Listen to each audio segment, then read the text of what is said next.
은 1210쪽 즈음에 있습니다. 예레미야서 1장 16절로부터 19절까지의 말씀, 우리 한 절씩 교독하시고 마지막 절은 함께 읽도록 하겠습니다. 내가 이렇게 내 백성을 심판하는 까닭은 그들이 나를 버리고 떠나서 다른 신들에게 향을 피우고 손으로 우상을 만들어서 그것들을 숭배하는 죄를 저질렀기 때문이다. 그러므로 너는 이제 너희의 죄를 지고 숭배하여라.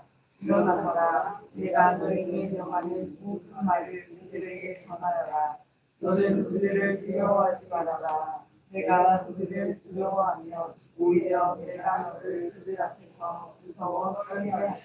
그러므로 내가 오늘 너를 튼튼하게 방비된 성읍과 쇠 기둥과 놋 성벽으로 만들어서 이 나라의 모든 사람, 곧 유다의 왕들과 관리들에게 맞서고 제사장들에게 맞서고 이 땅의 백성에게 맞서게 하겠다.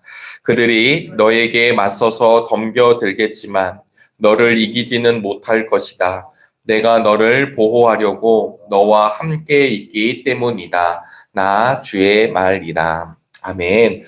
오늘도 주님의 은혜와 평강이 함께 하시기를 간절히 바랍니다. 맹추위가 계속되고 있습니다. 월요일이 입춘이었지만 봄의 기운을 느끼기보다는 오히려 한겨울을 보냈는 듯 하는 느낌을 갖습니다. 그러나 이런 추위가 있고 또 고드름도 얼고 있고 또 귀도 시렵고 사실은 우리의 몸을 움츠려들게 하고 있는 추위이지만 이미 이춘이 알려주듯이 이 땅에 봄의 기운이 이미 있다라는 사실을 기억할 수 있게 되길 바랍니다. 이미 육신의 눈으로는 추운 환경이지만 생명이 움트고 있다는 사실을 기억할 수 있게 되기를 주의 이름으로 축복합니다. 제가 예전에 시흥에 있는 한 교회에서 교육 전도사 시절에 아이들과 함께 중국을 이렇게 비전 트립을 한 적이 있습니다. 제가 그때 제 마음에 항상 기억되는 많은 일들이 있었지만 그 중에 하나가 이 북한 접경 지역에서 이제 평신도 선교사님과 함께 북한 땅을 바라보면서 함께 우리 아이들과 2000년대 중반이겠죠. 그때 기도를 하게 되는데 사실은 이제 사역자는 일정들을 점검하고 갈 뿐이었지만 또 우리 아이들이 무언가 믿음이 있을까라고 하는 그런 우려도 있으면서 함께한 중국 본토 비전 트립이었습니다. 그런데 그 북한 접경 지역에서 이제 아이들하고 북한 땅을 바라보면서 함께 기도를 했었는데요. 그때 이제 비가 막 내리고 막 엄청난 폭우는 아니지만 계속 비가 내렸다 그쳤다가 반복이 되고 또 이렇게 먹구름이 막 끼어져 있었습니다. 북한 땅을 바라보니까 산들이 민둥산이었고 그리고 이렇게 좀 이 북한 지역하고도 비교가 될 정도의 땅을 바라보게 되었습니다. 그때 한 아이가 어떤 기도를 하게 됐냐면 지금 비가 내리고 또 잿빛 하늘이 이런 하늘이 계속된다 할지라도 북한에 있는 사람들이 저 구름 너머에 여전히 해가 있다는 사실을 알게 해달라고 기도를 했습니다. 그리고 이 먹구름이 물러가면 따뜻한 햇살이 저 북녘 땅을 또 북한에 있는 사람들을 감싸달라는 기도를 한 아이가 했었습니다. 오히려 믿음이 있나라고 생각했던 전도사에게 어마어마한 도전을 주었던 때였습니다. 그 아이가 참 대단한 기도를 했다는 것이 아니라 저에게 왜 남아있냐면 구름이 있는 현실이지만 구름 위에 여전히 햇빛이 있다는 사실, 구름은 지나간다는 사실을 알려주었기 때문입니다. 우리들의 삶도 마찬가지이지 않을까 생각합니다. 홀로 걷는 것 같고 또 외로운 인생길 같고 나만 힘든 것 같지만 어쩌면 오늘 우리가 이 맹렬한 추위를 겪는 것 같지만 사실은 우리 주님이 그럼에도 불구하고 우리와 함께 하신다는 사실, 눈동자와 같이 지켜주신다는 사실, 지금도 주님의 생명을 허락하여 주시고 부어주신다는 은혜를 기억하는 한 날 되시기를 주의 이름으로 축복합니다. 오늘 성서 일과는 본문 1장 11절부터 19절까지였지만 오늘 우리들은 16절부터 끝절까지 말씀을 읽었습니다. 예레미야서 1장은 예레미야를 부르시는 장면인데요. 예레미야는 여호와께서 세우신다, 주님이 세우신다라는 뜻을 가지고 있는 예언자의 이름입니다. 1장을 보시면 아나돗이라고 하는 지역에서 이 예레미야가 부름을 받게 되는데요. 사실 이 예레미야는 아나돗이라고 하는 지역은 솔로몬과 아도니아의 왕위 계승전에서 패배했던 제사장들이 물러나 있던 곳이었습니다. 그러니까 유명한 도시, 승리의 도시라고 하기에는 거리가 멀고요. 유배됐던 이게 권력에서 밀려났던 제사장들이 유배되었던 유배지이기도 합니다. 그러니까 소외된 제사장 가문에서 사실 이 예레미야가 태어났는데, 그러면 이 소외된 가문에 있어서 그냥 눌려 있었던 제사장 그룹이었지만, 그럼에도 불구하고 주님은 이 예레미야를 택하여 주셔서 하나님의 말씀의 대언자로 세우십니다. 그때 예레미야는 자신이 가지고 있었던 삶을 불평하거나 탓하지 아니하고, 그리고 주어진 일들을 늘 성실히 감당하다가 주의 부름을 받게 됩니다. 이 예레미야는 1장에 보시면 남유다 요시야 왕 때부터 그때 마지막까지 이 예언자의 삶을 살아가는데, 이 남유다의 마지막 시절은 아시다시피 격동의 시간입니다. 큰 나라들로부터 어디에 붙어야 할지를 고민하던 시절이었고, 그리고 끝내는 하나님의 심판을 받게 되는 이 유다의 마지막을 그리고 있습니다. 그래서 예레미야를 눈물의 선지자라고 하는 이유는 결국은 내 조국, 내 민족, 그리고 내 백성들이 하나님과 함께 기쁘게 살아갈 것이다. 너무 행복하게 살아갈 것이다가 아니라 이제 하나님의 말씀이 우리를 망하게 할 것이다. 하나님이 말씀이 우리를 결국은 치실 것이다. 왜냐하면 우리가 죄인이기 때문이다라는 사실을 고백해야 되는 예언자였다라는 사실입니다. 하나님은 1장에서 예레미야를 부르시는데요. 태초부터 너를 알았고 너를 여러 나라에 내가 선지자로 예언자로 세우겠다고. 그런데 예레미야가 저는 아이라 말을 할 수 없습니다. 아니야, 아이라 말하지 말고 내가 너와 함께 할 것이라고 이야기를 하면서 내가 내 말을 너의 입에 맡기겠다라고 하는 말씀으로 이 예언자 예레미야를 세우십니다. 그러면서 오늘 성서 일과는 어떤 이야기를 보여주시냐면 두 가지 환상을 오늘 본문으로 읽진 않았지만 보여주십니다. 이 두 가지 환상이 살구나무 가지 환상과 끓는 가마의 환상입니다. 아주 간단하게 말씀을 드리면 이 살구나무라는 말은 샤케드라는 말입니다. 저희가 뭐 히브리어를 아는 건 아니지만 우리가 이 예레미야서를 공부하면 꼭 배우게 되는 장면인데요.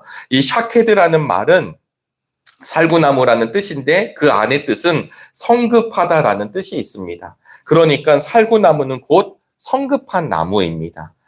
우리 교회도 이제 곧 영추나가 피게 되겠죠. 영추나가 피게 되면 여러분 무엇이 느껴질까요? 봄이 왔구나 라는 것을 느껴지는 것처럼 이 살구나무는 초봄에 가장 먼저 싹을 틔우고 꽃을 피는 나무입니다. 이스라엘 안에서요. 그러니까 결국 이스라엘에 있어서 봄의 선구자가 바로 이 살구나무입니다.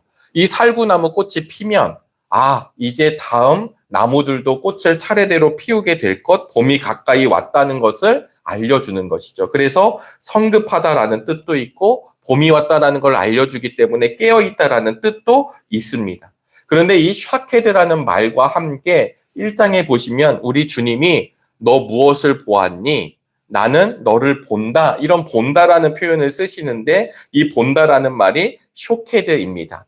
샤케드, 쇼케드 비슷한 말이잖아요. 그래서 히브리어적 언어 유의가 있다고 우리 학자들이 이야기를 합니다. 그런 것처럼 지금 저 살구나무를 보면서 이제 깨어져 있는 것을, 그리고 내가 본다라고 하는 사실을 지금 예레미야에게 알려주고 계십니다. 아이와 같다라고 얘기했던 예레미야에게 하나님은 내가 이 환상을 통해서 위험과 환난 가운데서도 내가 너를 보호하고 그리고 내가 말씀한 대로 이룰 것을 보게 하신다라는 것을 알려주고 있습니다. 두 번째였던 끓는 가마 환상은요. 여러분 끓는 가마가 막 끓게 돼서 북쪽으로 이렇게 북쪽이 올라가 있고 북에서 남으로 이렇게 기울어져 있는 끓는 가마가 결국은 쏟아지게 되겠죠. 그래서 이 쏟아지는 이 끓는 가마를 통해서 사실은 무엇을 말씀해 주시냐면 이 유다가 황폐해질 것, 그리고 북쪽으로부터 침략을 받아서 결국은 어마어마한 고통을 얻게 될 것이라고 하는 것을 알려주십니다. 이 끓는 가마 환상을 통해서 예레미야가 백성들에게 어떤 말씀을 선포해야 되는지를 알려주는 것이죠. 평안의 시대를 살고 있었던 그들에게, 그리고 어떻게 될지 모르는 자신의 민족을 바라보고 있는 그들에게 이 예레미야는 이 끓는 가마 환상을 보여주신 하나님을 통하여서 하나님의 심판이 있다라는 것을 알려주시는 것입니다. 그러면서 오늘 본문 16절에 이렇게 하나님은 그들의 죄를 분명히 말씀하십니다. 우리 16절 말씀을 함께 읽어보도록 하겠습니다. 내가 이렇게 내 백성을 심판하는 까닭은 그들이 나를 버리고 떠나서 다른 신들에게 향을 피우고 손으로 우상을 만들어서 그것들을 숭배하는 죄를 저질렀기 때문입니다. 우리 하나님께서 분명히 하십니다. 나를 버렸고 다른 신들에게 향을 피웠고 손으로 우상을 직접 만들어서 그것을 숭배하였기 때문에 너희들에게 심판이 임할 것이다. 결국 예레미야는 축복의 말씀이 아니라 유다에 임할 하나님의 심판을 선포해야 했습니다. 우리는 1장을 읽고 있지만 예레미야가 어떤 삶을 살았는지는 이미 알고 있습니다. 그는 매를 맞았고 구덩이에 빠뜨려지게 되고 감옥에 갇히는 등 여러 번 죽을 고비를 맞이합니다. 그러면서도 그런 것들이 예레미야를 막을 수 없었습니다. 왜냐하면 예레미야는 끝까지 하나님의 말씀, 이 심판에 대한 이야기를 할 수밖에 없었습니다. 그러기에 그는 눈물의 예언자, 눈물의 선지자였었습니다. 여러분, 왜 그렇게 되냐면 우상은 우리가 이 이스라엘 백성이 지금 읽은 16절의 말씀처럼 하나님의 언약을 깨트린 것을 알려주고 있는 것도 있지만 결국 이스라엘 백성은 남유다가 멸망하는 그때까지도 하나님이 원하시는 것이 아니라 자신들이 원하는 것을 계속 추구하며 삶을 살아왔기 때문입니다. 결국은 하나님처럼 되고 싶어하는 그들의 모습이 이스라엘의 끝자락까지도 이어지고 있다는 사실을 하나님은 알려주고 계십니다. 그러면서 17절부터 19절까지 그런 예레미야에게 확신의 말씀을 주시게 되는 것입니다. 여러분, 예레미야가 왜 떨리지 않았을까요? 오늘 하나님의 말씀은 야, 내가 너를 되게 안전하게 해줄게. 내가 너를 그냥 어떠한 어려움도 없게 해줄게 라고 말씀하시지 않고요. 19절의 말씀을 보니까 그들이 너에게 맞서서 덤벼들겠지만 너를 이기지는 못할 것이다. 내가 너를 보호하려고 너와 함께 있기 때문이다. 그들이 너에게 맞서서 덤벼들겠지만 여러분 이게 그냥 막연한 이야기 같지만 방금 말씀드린 대로 예레미야는 여러 번 죽을 고비를 넘기고 세상 사람들로 보면 왜 굳이 저 길을 걸어야 할까라고 하는 생각이 들 정도로 미련하게 그 길을 걸어가는 것입니다. 그런데도 불구하고 예레미야는 끝까지 주님과 함께 하기에 사명의 길을 걸어가게 됩니다. 그래서 17절에 예레미야에게 말씀하시죠. 그러므로 이스라엘이 유다가 죄를 저질렀기 때문에 그러므로 너는 이제 허리에 띠를 띠고 나갈 준비를 하고 준비하여라. 그 다음에는 일어나라. 그리고 모든 말을 전하여라. 그리고 두려워하지 말아라. 이렇게 말씀하십니다. 우리는 예레미야가 어쩌면 아니겠지요. 우린 사명자도 아니고 우리는 하나님이 특별히 택하신 예언자도 아니니까 이 예레미야가 참 힘들었겠다. 이렇게 어쩌면 본문을 마주할 수도 있습니다. 그러나 오늘 본문을 통해 우리에게 말씀하시는 것이 무엇일까요? 하나님의 심판이 분명히 있다는 사실, 하나님의 심판은 결국은 하나님의 사랑하심을 표현하는 것입니다. 돌아오기를 원하시는 하나님의 메시지를 결국은 하나님의 사람에게 맡기어 선포하게 하십니다.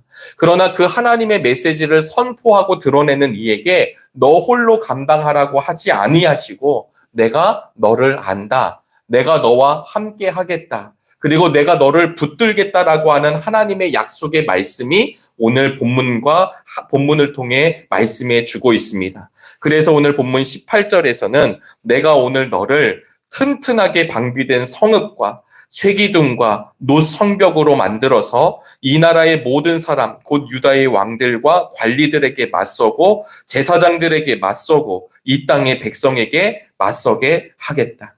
절대 무너지지 않고 절대 다치지 않고 보호해주고 지켜주시고 인도하시겠다는 하나님의 약속입니다. 오늘 이 말씀을 보시면 결코 하나님의 사람들의 자리는 평안의 자리가 아닙니다. 날선 화살이 오고 가고, 오늘 시대로 얘기하면 총알이 오고 가고 폭탄이 오고 가고, 강력한 전쟁의 한복판의 자리에 우리의 자리가 있다라는 사실을 알려주십니다. 그런데 그거보다 더 놀라운 사실은 하나님이 그런 자리 한복판에서 우리와 함께 하신다는 사실입니다. 오늘 한겨울에 추위를 뚫고 오실 때 쉽게 오셨나요? 여러 겹 옷을 껴 입어야 할 것이고요. 몸도 움츠려들게 되고, 나가야 될까 말아야 될까, 해야 될까 말아야 될까 하는 우리의 생각들도 분명히 있었을 것입니다. 분명 이 한추위와 같은, 한겨울과 같은, 맹렬한 추위와 같은 우리의 어려움들이 있습니다. 그러나 하나님께서는 그런 어려움을 아시면서도 우리에게 말씀하십니다. 하나님의 일을 감당하기를 원한다. 나의 말을 함께 전하기를 원한다. 우리의 삶을 통해 하나님의 메시지가 드러나길 원한다. 라고 하는 하나님의 음성에 예레미야와 같이 우리도 그 약속의 말씀을 붙잡을 수 있게 되기를 주의 이름으로 축복합니다. 우리가 하나님의 일을 감당하기 위해서, 하나님의 사람으로 살아가기 위해서는 허리를 동이는 것과 같은 주저함이 없게 되기를 간절히 바랍니다. 주저앉아 있던 삶의 자리에서 박차고 일어날 수 있는 믿음의 용기가 있게 되기를 바랍니다. 그리하여 오늘 우리에게 맡겨진 삶의 한복판에서 하나님과 동행하며 하나님과 승리하는 역사가 있게 되기를 바랍니다. 예레미야와 같이 세상이 주는 허망한 환대를 우리가 바라지 않기를 바라고, 영원하신 주님의 약속, 내가 너와 함께 있기 때문이다 라고 하는 하나님의 음성을 들으시고, 오늘도 어려움에서, 괴로움에서, 슬픔에서 벗어나 우리 하나님의 손을 붙잡을 수 있게 되시기를 주의 이름으로 축원합니다. 기도하시겠습니다. 하나님, 맹렬한 추위가 우리를 감싸고 있지만 오히려 이 추위를 통하여서 살아계신 하나님을 바라볼 수 있게 되기를 간절히 원합니다. 아무리 맹렬한 추위가 있다 할지라도 다가오는 봄을 막을 수 없으며 움트는 생명을 막을 수 없는 것을 알게 하여 주시고, 때가 되면 하나님께서 그 모든 것들을 내리게 하여 주시고 하나님의 생명을 꽃피우신다는 사실을 기억하게 하여 주시옵소서. 하나님, 우리의 삶 가운데 맹렬한 추위가 있습니까? 그것 때문에 움츠려들지 말게 하여 주시고, 언제나 내가 너와 함께 있기 때문이다라고 하는 하나님의 음성에 아멘으로 순종하는 우리 모두가 되게 인도하여 주시옵소서. 이 시대에 하나님의 사람들로 불러주셨사오니 하나님, 우리의 삶을 통해, 우리의 입술을 통해, 우리의 손과 발을 통해 마음껏 주님이 드러나게 하여 주시옵시고, 하나님, 주님이 돌아오시기를, 이 땅의 사람들이 돌아오기를 원하시는 하나님의 음성을 귀 기울이며 함께 선포하게 하여 주시옵소서. 특별히 오늘은 수요 예배가 있는 날입니다. 담임 목사님의 입술을 통해 요한계시록의 말씀이 선포되는 중에 있습니다.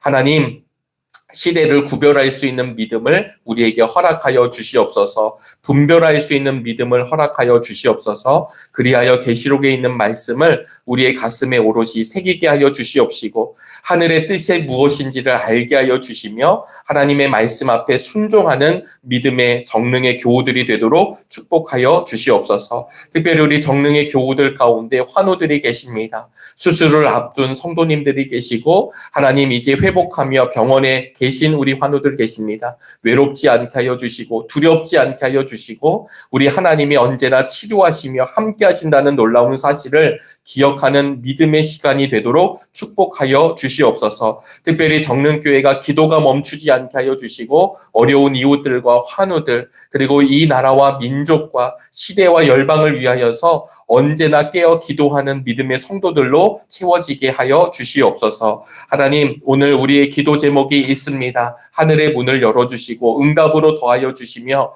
오직 주님만 바라보며 걸어가는 믿음의 날이 되게 인도하여 주시옵소서. 오늘 우리의 모든 삶의 일정과 우리 교회의 모든 사역과 예배를 주님께 의탁하오며 살아계신 예수 그리스도의 이름으로 기도하옵나이다. 아멘. 하늘에 계신 우리 아버지여, 이름이 거룩히 여김을 받으시오며 나라가 임하시오며 뜻이 하늘에서 이루어진 것 같이 땅에서도 이루어지다.